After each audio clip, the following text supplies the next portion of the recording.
I ain't taking those from nobody.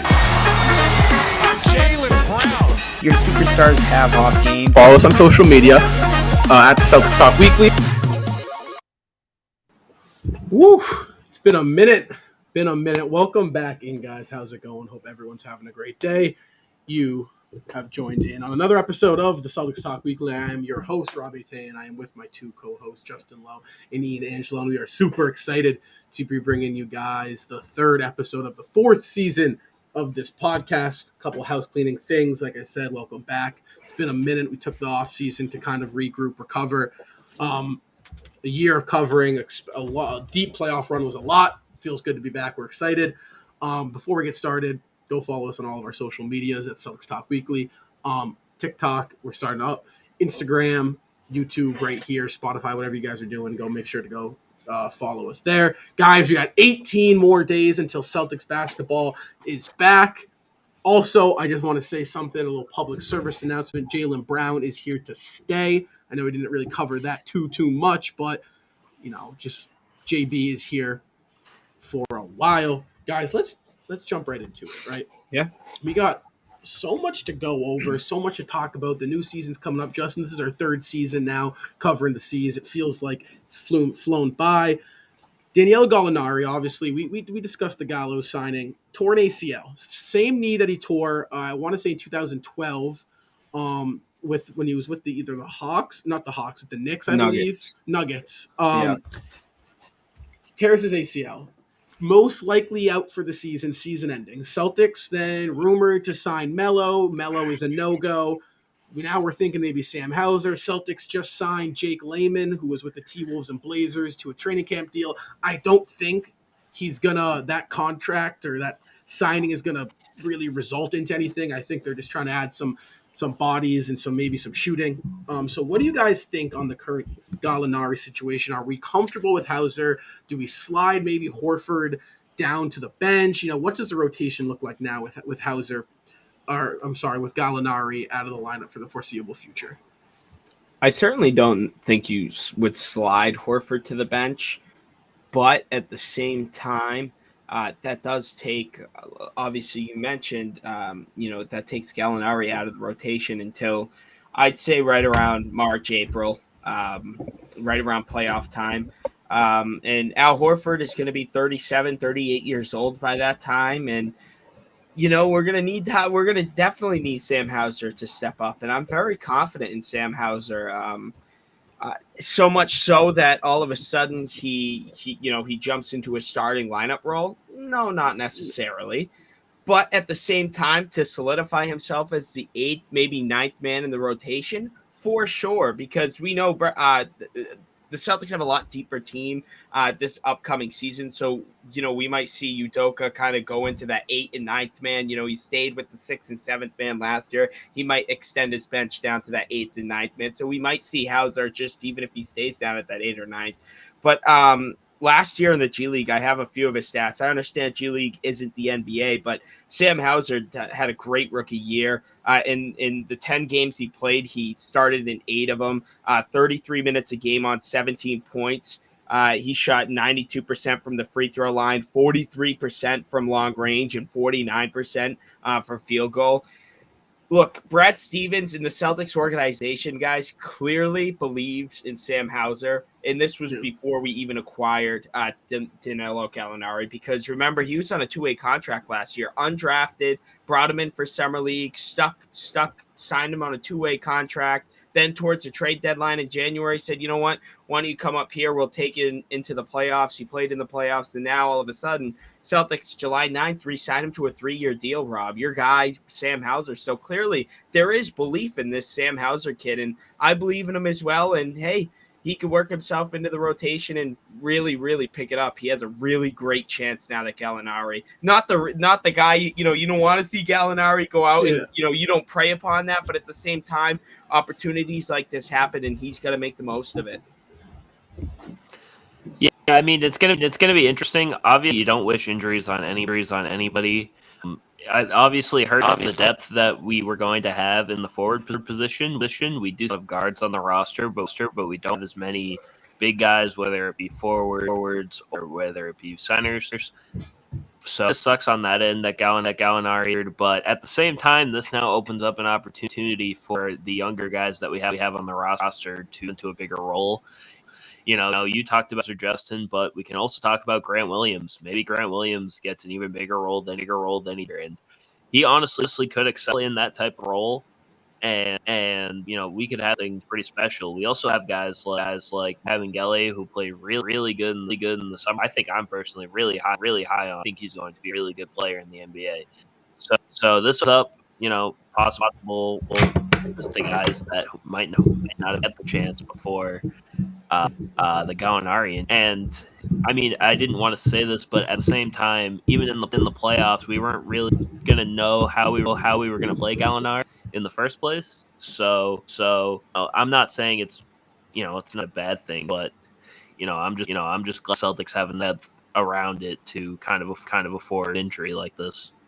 Yeah, I mean, they both present shooting. The Gallinari trade was obviously the Celtics saying we're going to sacrifice some defense for some more offense. We addressed the problem at hand, which was very apparent in the playoff run, and it was our lackluster offense and shooting at times. So it does suck. Gallo goes down, obviously, but I'm looking at Sam Hauser. Defensively, definitely presents a different weakness than Gallinari does. Gallinari's kind of a bigger guy, a little bit slower, so his defensive kind of inefficiency, I guess you could say, is his speed. Slow guy, not great. Hauser's a quick dude on ball. You're not going to really run into too many problems. It's that size. He's kind of a skinny guy, doesn't have much weight onto him.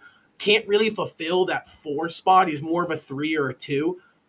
So I think in terms of rotation, you're going to see Grant Williams getting a lot of minutes this year alongside Al Horford at that 4. I think it's going to be Al Horford is saving those legs for the come April and May and hopefully June.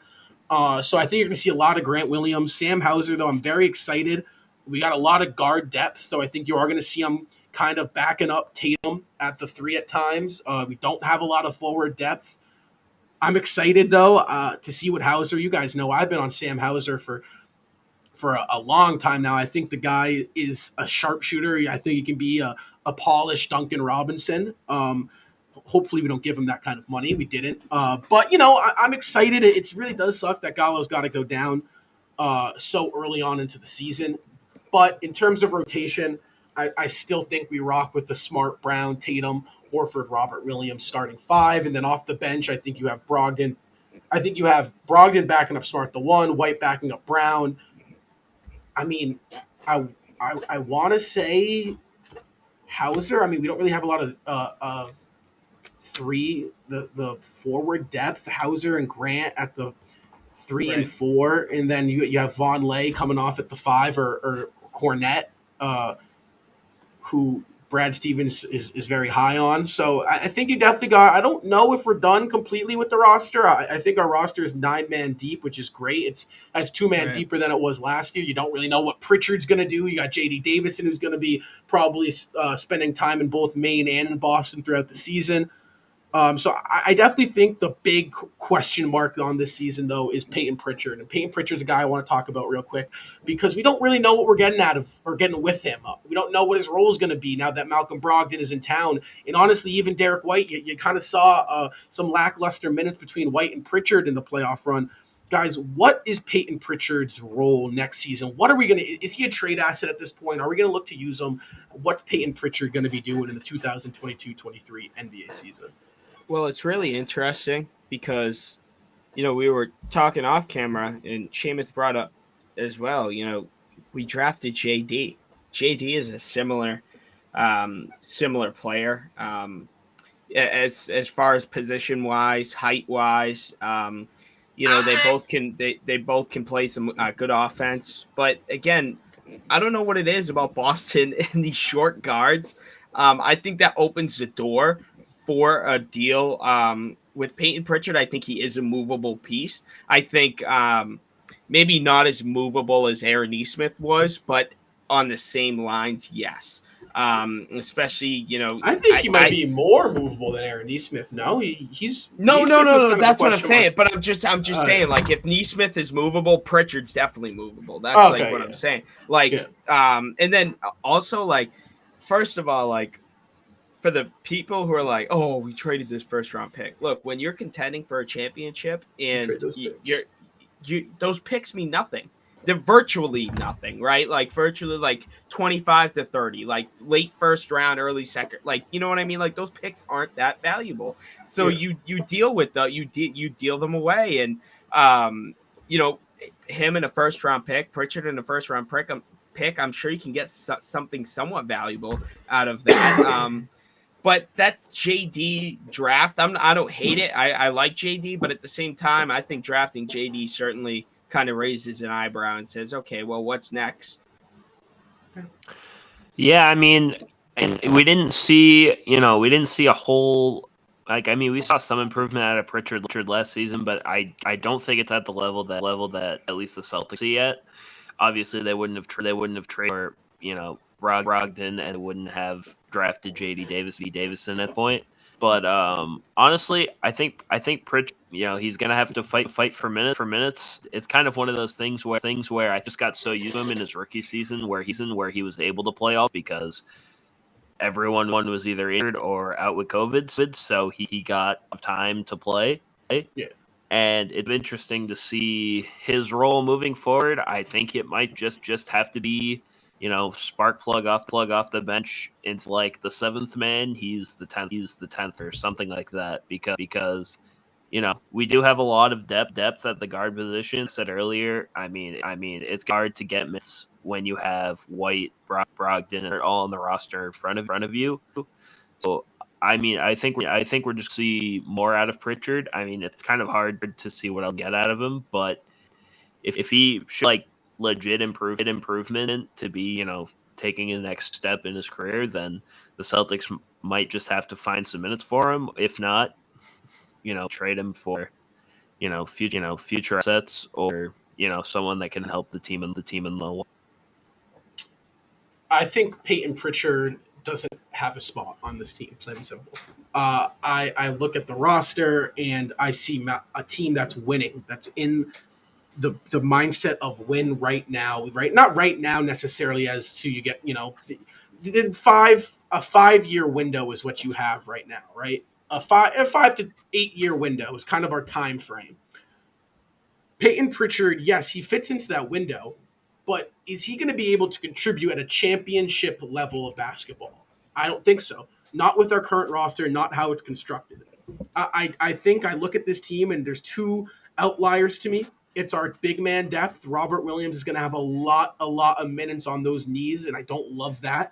I would like for us to address that potentially. Maybe as camp comes on, see what Cornette can do, see what Von Lay can maybe give us. Also, it's that forward position. Like I said earlier, Tatum is going to be playing a lot of minutes. And if we got anything out of this playoff run in terms of Jason Tatum, it's the dude was worn out between USA Basketball, obviously as a whole offseason, which he hasn't had in forever, to kind of get his legs back under him. But you don't want your star player come June or May or Game 7 of the Eastern Conference Finals just to not have his legs. And I think if you want Jason Tatum in the best shape possible, put your team in the best position to win, it's you got to get a backup three, a strong backup three. So I think at the deadline, that should be a move Boston makes, that Pritchard and a pick for a team that's selling.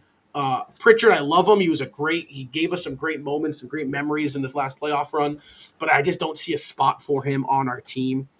It doesn't fit roster wise. So Peyton Pritchard, I'm out on Peyton Pritchard. Unfortunately, great talent, but doesn't fit with what roster's trying to do. But on the topic of Jason Tatum, this is a big question I think I got here. Can Jason Tatum win an MVP next season realistically? And if so, what needs to happen, guys, in order for Tatum to be crowned the most valuable player of the NBA? I mean, it's going to be interesting. But can he realistically?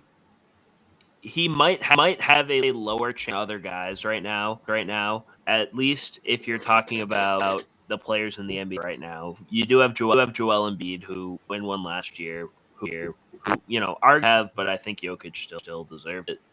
You're always gonna have Giannis. You're always gonna have obviously Jokic.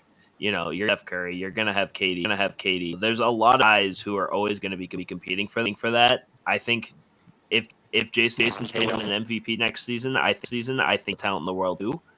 It's just it kind of depends on the that that's going to be him. And who knows? I think the best thing for him is he needs to average probably more than he did last season, points wise. He's gonna have to be a lot consistent. He's gonna have to have consistent performances. Like at the beginning he struggled, and if he just has like a great last few months of the season throughout the entire season, I see a Jason Tatum MVP award here. And also as it was really improved last season. If he can get up to even like 4, 5, 6 assists a game, I mean, you could realistically see that as a possibility in the MVP this year. Yeah, you hit the nail in a coffin. It's going to come down to if he can be consistent. I think that his consistency really hurt him last year in moments of the regular season. He got off to a really, really late start in the season, and he knows that. He'll be the first person to tell you that. Rob, you mentioned maybe a little fatigue from the World Cup run, but the Olympics, yep. And yes, he technically, I guess he had a full off season to recover from the finals, but did he really? Because the Celtics played until June, right? Yeah. And then, so it's been, he's had a whole off season, but at the same time, it's kind of like a short off season as well. So, and then Ian, again, you said, like, he took the words right out of my mouth. You're still going to have guys next year, like Joel Embiid. He thought he got absolutely ripped from that award. You don't think he's going to want to try to double or nothing that award? He's going to go after it. Jokic is going to try to go for that three-peat. Giannis, obviously, he wants to get back to the top of his throne. LeBron James, his name is always going to be in the conversation, no matter how old he is. He had a great season last year, but if he doesn't make it to the playoffs, what's that? You know what I mean? Like that takes it right out of his hands. There's these big names that are still in the league. Tatum, I think he has a shot for sure, but at the same time, I definitely see a guy like Joel Embiid coming into this season. He was really ticked off that he didn't get that award. He took it personally, and I think he'll go in. And I know he's a rival, but I think it might be Joel Embiid next season. I think MVP. I think narrative. What's the narrative on these players? It's a heavily narrative-based award. Right now, the narrative on Jason Tatum is that he's a really talented offensive player, offensive scorer, that's playing with a lot of talent. So if Jason Tatum wants to win the MVP, and I think he is going to win the MVP, if I think the Boston Celtics play to what I think they can play to, what needs to happen is the Celtics need to be the 1 seed. They got to crack, I think, 57 wins, 58 wins, which I think they're going to do. He's got it. Ian, you nailed it. He's got to get his assist numbers up. I think JT needs to be right around 6 assists a game if he seriously wants to do this. He has to prove and create this narrative that he is winning, is not carrying, but he is the workhorse of the Celtics. And that is the case with Jason Tatum, even though the narrative doesn't really support that due to the recent finals run. But I think Jason Tatum right now he's the tied for 6th favorite in the Vegas betting odds at plus 1,200, tied with Steph Curry. Luka is favorited. But I'm thinking about it. Celtics have the best roster in the NBA. Top 3, top 5 head coach based off of last season. Jason Tatum showed second half of the season that the dude can be a legitimate playmaker. Offensively, he's probably a top 5 talent. Defensively, he's probably up there for the best two-way player in the NBA. So I don't see a world in which Jason Tatum isn't in the top 3 conversation based solely off the fact of it is a narrative-driven award, and the Boston Celtics are going to be headlining the NBA. I mean, it's the Celtics and the Warriors and who else? The Clippers? I mean, you obviously don't know what's happening in LA. The Knicks are the Knicks. You're going to have the Sixers. Where's the media attention right now? It's on Boston. The narrative, the eyes are on Boston. Jason Tatum's going to thrive in that situation. Jason Tatum, if I were a betting man, which I am, I would, we know. Jason Tatum, MVP, has my name written all over it. I think this guy is going to take that next leap, next level, elevate his game to an MVP. And I think if it doesn't happen this season, it happens next season. And I think it's him and Luka Doncic just button heads for these MVPs over the next couple of years. Obviously, with Joel Embiid and Giannis and those guys and Jokic joining the club as, expected with those guys being as talented as they are. Yeah. Do we want to say one before we do move on? I think interesting because you brought up the narratives, and right now, if you're taking a top 10 in the NBA list, the 5 guys are going to be in the MVP conversation. I think those are that get the most consideration out of anyone else in the league. Like you said, Giannis, Jokic, Embiid, Steph, and whoever, and maybe LeBron, maybe Luka, maybe whoever you have at 5. Those are going to be the guys that are going to be, in the MVP race from the start. Yeah. So Jason's to prove that he's in that upper echelon, because the last time we saw Jason Tatum, he was not playing well in the NBA Finals, which it sucks because Celtics fans know how good Jason Tatum is. But the last time people on the national spotlight saw how good the opportunity of what Jason Tatum can be, they saw probably the worst version they possibly could. So it's going to be. I mean, I hate blunt, but it kind of is. But he's going to have to reshape his own narrative of. He is a top echelon player. He is a top 5 NBA, and that's probably going to help his case the most if he's being an MVP conversation. Absolutely. I mean, it's Jason Tatum's time. It is his time to show the NBA and these guys what he's truly capable of. I think this playoff run was just a taste of it. I think these guys are hungry. They're looking to get back there. So yeah, absolutely. But we got one more guy we got to talk about in terms of taking a leap. And I think so much of this attention over the summer with the Boston Celtics was, did they need a third star? Is it Bradley Beal? Was that necessary? Trading Jaylen Brown, did we need Kevin Durant? Did we need that a little bit more star power? Well, I have a question for you guys and a statement to make.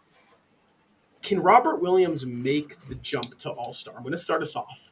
Can Robert Williams make the jump to the All-Star? Robert Williams, in my opinion, when this year ends, is going to be viewed as a top 5 center in the NBA. I think what he does, he's going to be fridge, right around 5. Defensively, he is generationally good. He is the anchor, and I know Smart was the defensive player of the year, but we saw the impact of when Robert Williams wasn't on the court. He was the defensive anchor to a historically good defensive team.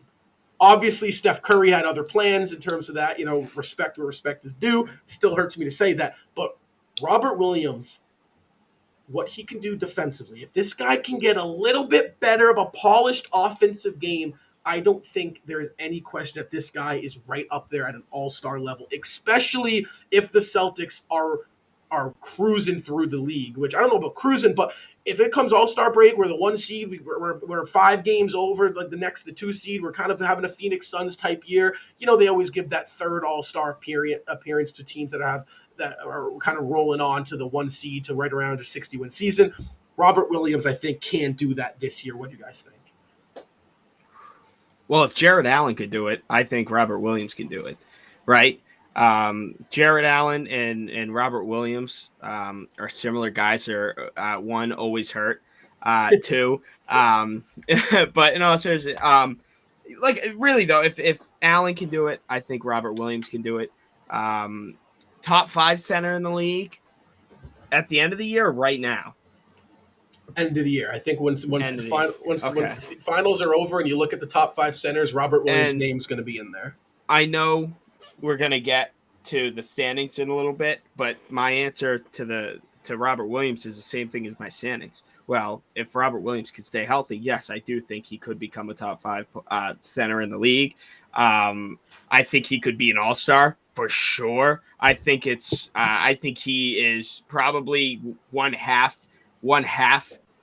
healthy season away, not even a full season, maybe one half of a healthy season away of being an all-star. And that could if he gets off to a great start as well, and he could be healthy. Totally 100%, Rob. I'm glad you brought that up because Robert Williams isn't getting as much attention. We're stuck here talking about the JBs and the JTs and even the Malcolm Brogdon, who hasn't even played a game in a Celtic uniform yet. Well, what about Robert Williams, who I think is could be a part of the new big three in Boston here. Absolutely. And how old is he really? I don't 24. want to play he's only 24, but yeah, he is only 24, and he has so much potential. And the crazy thing is not that we wish injury upon anybody at all, but for somebody who's always injured, he is unbelievable. I mean, he tore his meniscus. He came back before, what was it, 3 weeks? He was out 3 weeks. He came back 3. and he played phenomenal in the playoffs. I mean, there were moments where you thought like, wait, was he even out? He was out for 3 weeks. He was over, and that's something huge. And if he could stay healthy, no, hands down, this shouldn't even be a question or a debate. He is hands down an all-star and top 5. Yeah, I mean, it is an interesting thing. I think, like you said, I think he's, even if he's healthy, if he stays healthy throughout the entire first part of the season next year, all-star 100%. Obviously, based on where the Celtics are in the standings, if they're like 4 top 3 in the standings, Robert Williams, 90% sure he's going to be an all-star. But top 5 center in the league, it's going to be interesting. I think he can be. But there's always the contingency of him playing a full season. And I mean, now that Kat and Rudy Gobert are on the same team, it clears off a top spot. So if Robert Williams can prove, he belongs, and he's the Celtics need, which granted, I think it's safe to say he kind of is, since he anchors our defense. I mean, I don't see why Robert Williams can't be a top 5 at the end of the season if he stays healthy. Yeah, it's just like you go ahead. Dude, no way we turned into Ian and Seamus. Podcast in 4 and like what? Yeah, I know. That's the last time we had a podcast. But I mean, I don't want to bash Rudy Gobert. This isn't the bash Rudy Gobert show, but I get he's one hell of a defensive talent, one of the better defensive players we'll probably see. But I don't really think he's all that special. Like, my problem with Rudy Gobert is that defensively speaking, when you're talking about interior defense, there's no one better than Rudy Gobert. Right. Plain and simple. But other than that, the NBA has turned into what the Celtics do is the switch defense. That if you can guard 1 through 5. When I look at Robert Williams, I'm thinking this guy can switch on to the point guard, stay with him for 24 seconds, be breathing down his neck as he's going for the layup, and not even block the shot, but the guard knows this dude's breathing back down my neck. He alters the shots every single time down the court. I mean, you hear NBA players talk about the difference that Robert Williams makes on the court. And the point I was going to make on Robert Williams is all summer was third star. We have our third star. The third star is Robert Williams. The guy this last season was only his second year, actually really his first year in the starting role, a real rotation. That was his first season. The year prior, he was stuck behind Tristan Thompson and Daniel Tice for half of the year. So, no, but it's true. So it's like, I look at this guy and I'm thinking 24 years old, uber athleticism, phenomenal defender on the perimeter and inside, an amazing lob threat, phenomenal passer for a big man, mind you, as well. He does everything you want your big man to do. And mind you, he could arguably be our 4th best player with Smart in the Defensive Player of the Year in town, right? So it's like, this guy is so underlooked, so underappreciated. I think that all it's going to take is for the Celtics to really be rolling, right? When was the last time the C's have been rolling come All-Star break? It's been a while, right? Almost 3, right? So if the C's can be rolling, I think Robert Williams can make that All-Star game appearance. I also think Smart could, teeter into there just because Defensive Player of the Year, that narrative is going to be on him still. He's the Defensive Player of the Year until the next one's named. So I do think Smart could sneak into there. But right now, this season, Robert Williams, he is the guy. He is the third superstar to this team. He's got all-star written on him. He's got all defensive team written on him. This guy's legit. And I think Robert Williams is the anchor to this defense and team. Rob, I wonder if Brad's obviously he sees how good Robert Williams is, but I wonder if he Brad Stevens, you mentioned we don't need a third star. We have it. Maybe Well, no, we he have it knows right that. here with He Robert knows that. Williams. That's why he went out and got Brogdon, because he Right. knows that Rob's the third star, not offensively. But Right. in my opinion, Rob is our third star. What he does But- defensively is the same impact to the game as Rudy Gobert, if Right. not questionably better.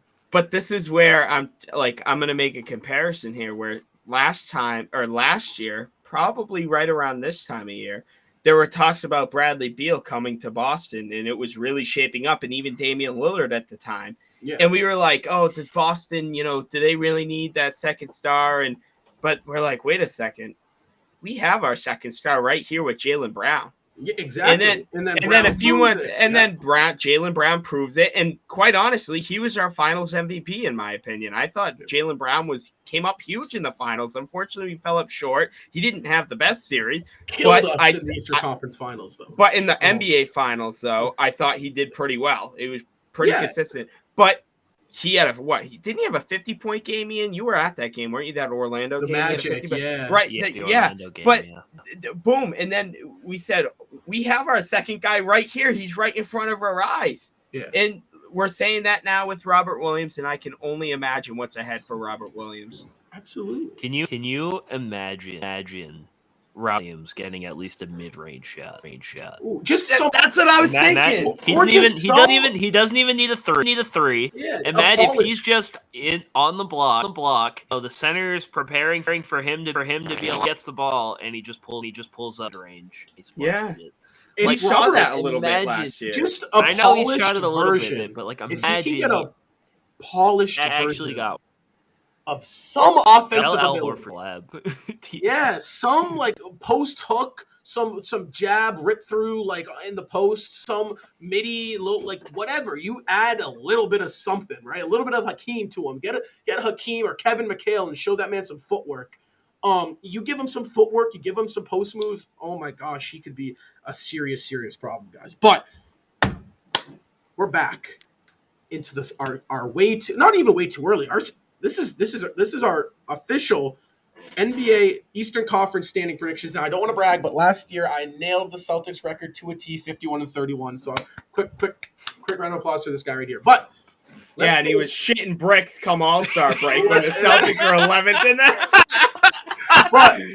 But let's get into this, right? So we're gonna ignore the bottom 5 teams in the East. We're only going from playing up. We're gonna, you know how this works. We say 10. I say my team. Justin hit me with your team. Ian hit me with your team. So let's just jump right into this. At 10, I have the Hornets. At 10, I have Charlotte. Yeah, at 10, I have the Hornets.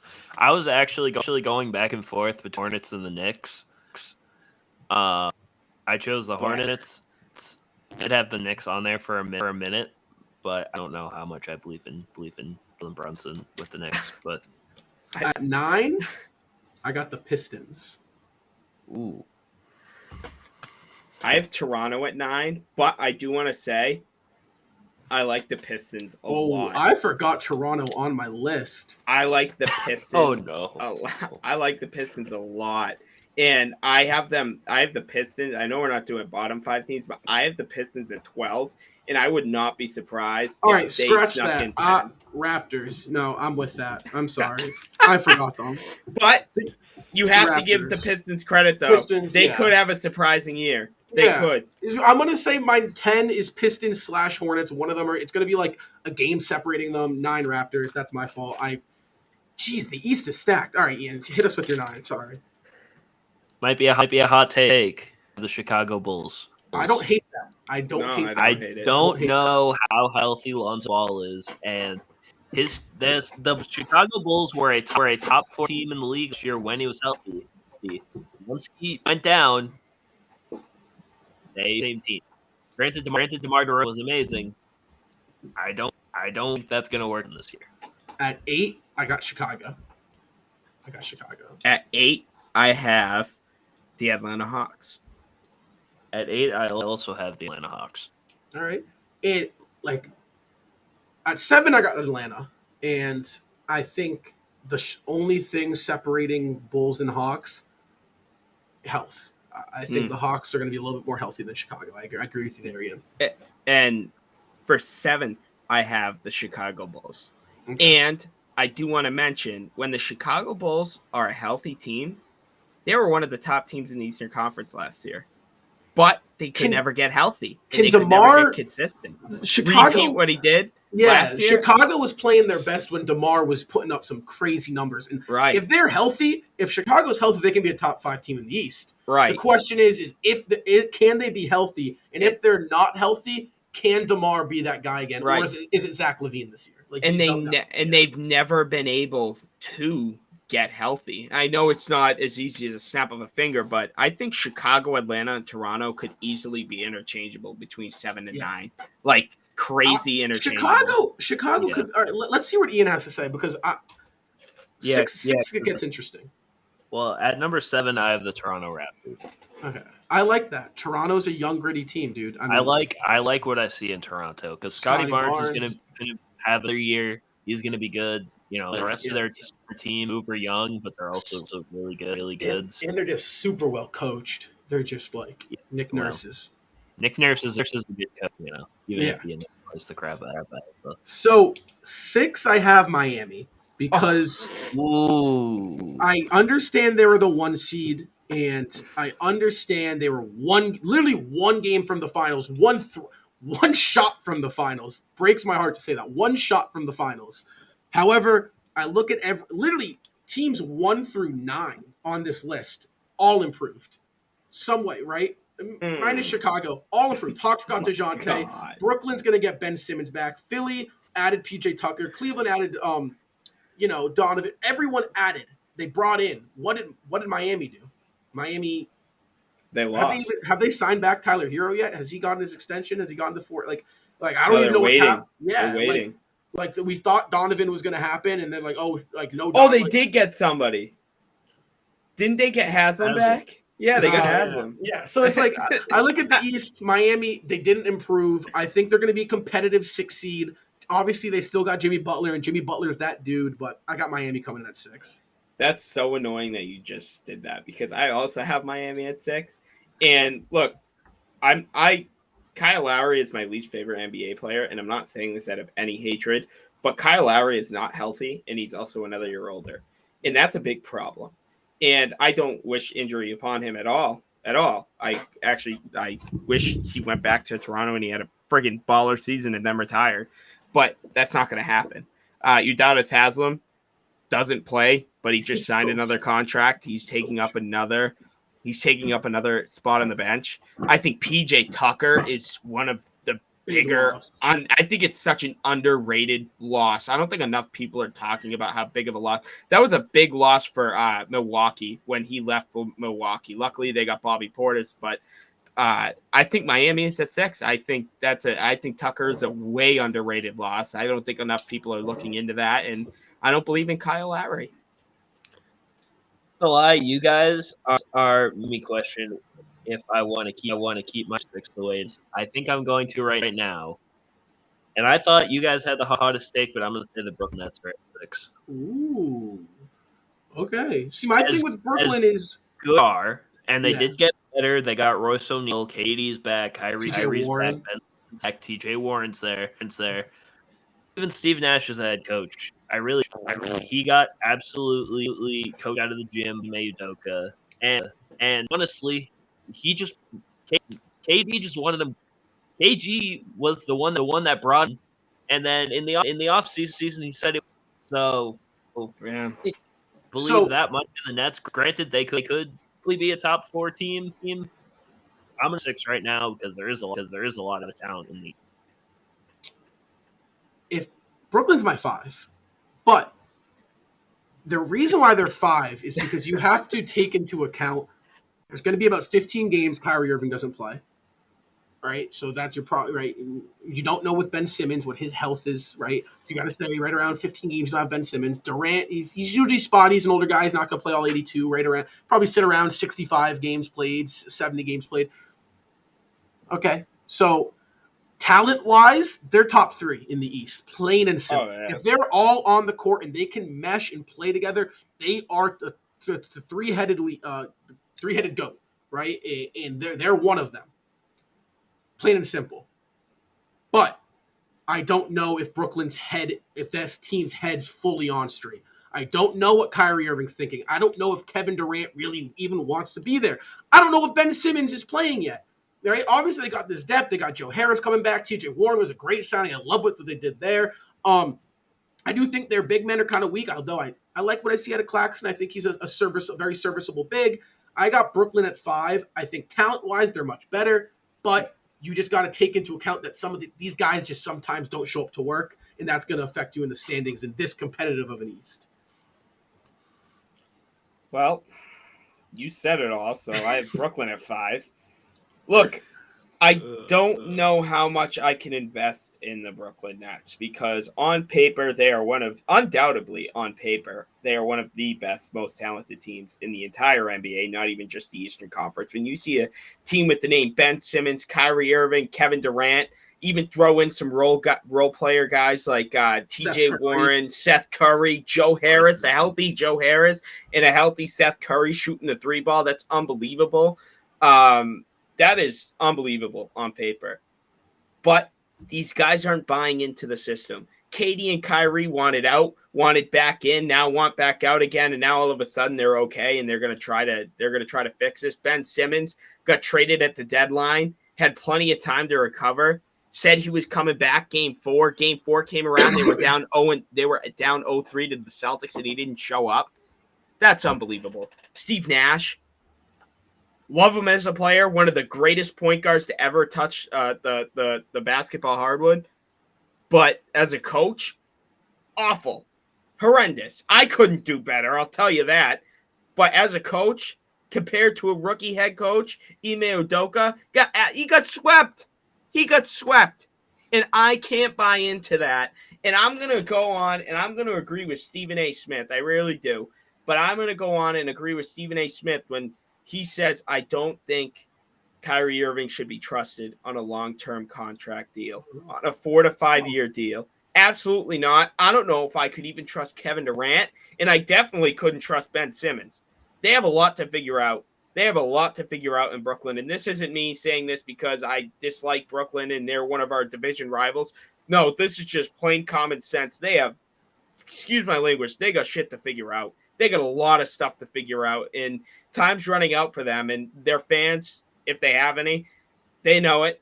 They know it. I mean, this is crumbling before our eyes. But on paper, if they could stay healthy and if they can get stuff together, I think they are definitely a top 5 team in the East. Yeah, I mean, and this is flip flopping back and forth because I had the Miami 5. You did mention the loss of PJ Tucker, but they were the number 1 seed last year. This team built the regular season. Bam Adebayo is going to have another year. He's going to improve. I don't really know what they're playing. If they're playing is, but I think he can improve a little bit. Jimmy Butler's obviously going to be there. So I have Miami at 5, but it'll probably come down to a game between the Heat and the Nets. That's when I play my 5. Yeah. So 4 this is the top 4 is where it gets really interesting because I think all 4 teams could be 50-win teams. It's just going to be whether or not they can win. Like I think it's all going to be within I think 4 through 4, 3, 2 are all going to be pretty close. 4 got Philly. I think Philly could be 2. Justin, I'm stealing your thunder right now. No, you're not. Philly is going to be really good. Embiid, great. I think Harden's going to come in with a new mentality. Maxi's great. Harris, I'm not a fan of Harris. They're paying him too much money. But I think Philly's a 4 seed, a very, very good 4 seed. But it's just a stacked East. And, I think that these other 3 teams are just going to be a little bit healthier potentially and just edge them out by a couple games. Well, here's where I kind of go in my separate ways. Oh. I have the Cleveland Cavaliers at 4. And the reason I have the Cavaliers at 4 is because they're another team where, they had a great regular season last year, but their experience, I hope, doesn't affect them again too much. Also, they're another team where just injuries. I get all 15 teams in each conference go through it, but them especially last year. A big reason actually the main reason why they fell out of a top 5 seed in the Eastern Conference was because guys like Colin Sexton, Jared Allen, Evan Mobley, Ricky Rubio. Ricky Rubio was having one of, I think, the best season of his career, and he got hurt. He tore his ACL. All those guys got hurt. They fell out of the play-in, and they didn't make the playoffs. This year, I think they're a top 4 seed in the East. I think definitely they could very much be so a top 3 team in the East, but right now I have them at 4, and I really hope for the best. I really like that Donovan Mitchell deal for them. I'm excited for the Cavaliers, and hey, they can maybe D Mitchell brings one home to the land. Yeah. Now I know what it feels to be Justin. I also had the Clippers at 4. I do believe in the Cavaliers. I think Donovan Mitchell makes them. They kind of broke through from young team with a lot of potential to contender just because of this Donovan Mitchell trade. And if we're thinking about it in reality, they didn't really have to give a lot. Colin Sexton didn't play this year, and that's because of injuries, and it sucks. But the fit in Darius Garland, he really wasn't there even when they were playing. You gave up Laurie Markkinen, who was a good bench guy, but he's not special. And then you gave up a bunch of picks who you don't know what you're going to do with picks, and it'd be a contender as you see with the Celtics first round picks. So I have the Cavaliers at 4. Guards don't have the best defense, but they might have the best defensive bigs in the league. You got anchoring center position. You got Evan Mobley. I thought he would be the year last year, and he's only better from here. And you have Isaac Okoro, who he's also a really locked down. He's not really there on the offensive end yet. But you could say Cleveland's starting 5 is a top 5 starting 5 in the NBA. That's how good Cleveland Cavaliers can be. I got Milwaukee at 3. The Bucks. I got the Bucks at 3. No way. Wow. They were 3 this year. They're going to be 3 again. They're a team that are so experienced. Giannis is so good, where the regular season is kind of like a LeBron James type regular season, where you don't have to be the 1 seed. You play smart. You play checkers, not chess. Yes, that you're gunning for home court advantage, no question. I still think they can make a push for those top 2 spots, but I look at a team like the Bucks, and I'm thinking they've been there. They know what it takes. The regular season is is not as serious as it is for other teams, like the other teams. I don't want to say what teams are ahead of them, but for some of these other teams that are looking to prove themselves, and I think that roster wise, they're not good enough to cruise into the 1 seed or 2 seed. I think they're going to finish 3 with a really good 54+ win season. My 3 pretty much solely depends on one person, and that person is James Harden on the Philadelphia 76ers. I have the 76ers at 3. James Harden needs to have a not James Harden year like he had last year. He needs to have a year like he was back in Houston. Is that possible? I don't know.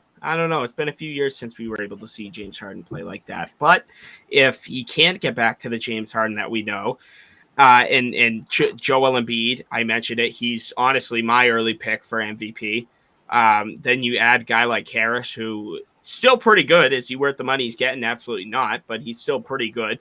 PJ Tucker and Montrezl Harrell are 2 phenomenal free agent pickups for that team. Tyrese Maxey is driving, one of the most improved players in the entire NBA. I could very much see the Philadelphia 76ers jumping into the top 3 spot in the Eastern Conference. Yeah, I think the 76ers are going to be the 3rd seed this year. If Joel Embiid stays healthy, they could be even better. Like you said, if James Harden can go back to what we know James Harden as, I know he's been dealing with injuries. And as much as we talk about the Celtics with the big 3, Philly might have a potential big 3 because Texas is really good. He can take another. Like you said, Rob, I don't really believe in Tobias Harris, but he's the 4th option on that team. I think Philly will. So my 2 is Cleveland. It's the Cavs. This team has regular season all written all over them. This team is better than Utah was, and Donovan took Utah to the 1 seed out west. Um, they're not the ones. They're a regular season team right now because Evan Mobley's in his second season. They're not going to have a lot of postseason success. However, I think this team is going to perform so well in the regular season. I think they're so deep. They got 3 All-Stars now. It's no question that they're going to be a great team. I mean, when the Cavs are healthy, they were the 3 seed last year. You add Donovan Mitchell to that. It's pretty simple math, if you ask me. Like I said, this is a team that's looking to prove themselves. They're young. The regular season is exciting and fresh for these guys. With a team like the Bucks, they're kind of sitting back and they're saying, "Well, all right, we'll see you in April." They did it this year with Boston home court. They're going to do it again. Cleveland takes the 2 seed. I have Milwaukee, and I'm not really going to go too much into depth with Milwaukee because I feel like it's pretty self-explanatory. Like you said, Rob, they've been there. They've done that. They know what it takes to be a top 3 team in the Eastern Conference. They know what it takes to get to the conference finals, the NBA finals, just even the first round of the playoffs. They know what it takes to get there. They have what it takes to get there. Chris Middleton, his injury was serious enough to keep him out, but not so serious to hopefully linger into this upcoming season. He'll be back. He'll be fine. Drew Holiday, love him. Great guard. Bobby Portis, they re-signed, which I think is tremendously huge. Great deal, too. Not great, too phenomenal deal. Giannis, he'll be back. He's a little bit banged up right now from playing overseas, but it's Giannis. He'll be fine. He's one of the toughest guys in the league, most dominant player in the NBA since Shaquille O'Neal. Milwaukee at 2. Again, they have what it takes. They know what it takes.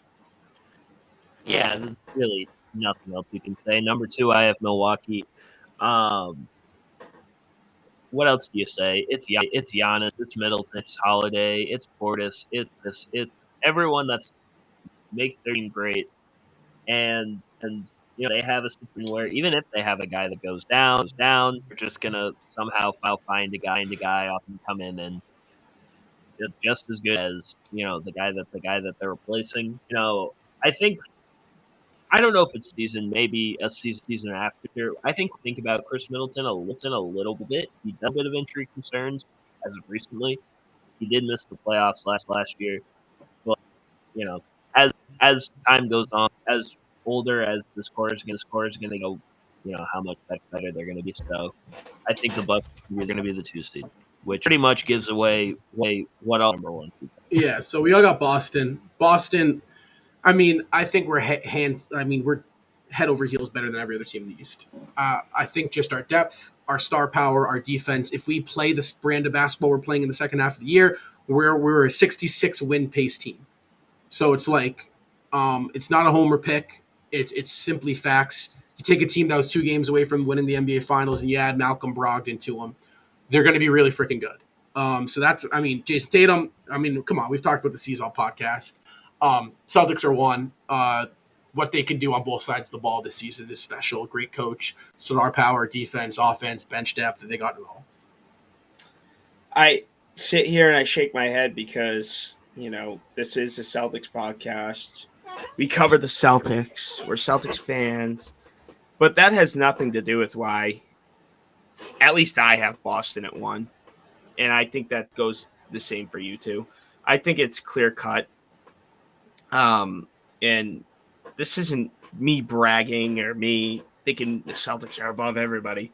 I seriously have confidence that this Celtics team could be a top seed in the Eastern Conference.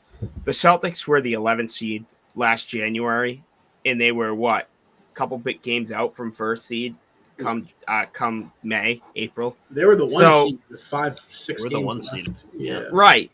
So if the Celtics could, be 11 spots down from 1 seed in January, I think, it's very fair that right now in October we can say the Celtics could come out on top as 1 seed. I think the Celtics have improved. Even adding Gallinari, even though he might not play until March or April, Celtics improved their roster the most, in my opinion, and I think it's going to show. And it's also going to depend on Jason Tatum and Jaylen Brown still. Can those guys start off on the right foot? They had a rough time last year doing that. But can these guys get consistent? Can Rob Williams and Marcus Smart, even Al Horford, can those guys stay healthy? There's definitely questions to ask. But I think the expectation is Boston number 1 seed come April. Yeah, I mean, and barring any major injury, which again we don't ever win anybody. I really don't see how the Celtics don't win at least 60 games this season. I think it's the regular season, obviously, and we're kind of not saying the regular season doesn't mean anything, but we just saw this team make a finals run, and they have to prove that are that team, and it wasn't just a fluke. Right. You don't want to have finals hangover. Have a finals hangover. But this is the first time in a long time that I seriously believe this Celtics team in the regular season is just going to dominate the NBA like some other team. And it's kind of sound like a homer say, but that's Nah, just how good this Celtics team. are. That's just how good. Yeah, for sure. Well, this brings us to our time, guys. It was great being back in here. I'm not going to lie, I missed it. I was itching to record a podcast. So, thank you guys so much for listening. We're back. Podcast every week. Celtics basketball is in 18 days. Hopefully, you've been watching some Pats. Pats looked rough. That's a conversation for a different day. Thank you so much for listening, guys. I'm Rob. Next to me is Justin and Ian. You guys know the deal. Have a great day and go Celtics. Peace.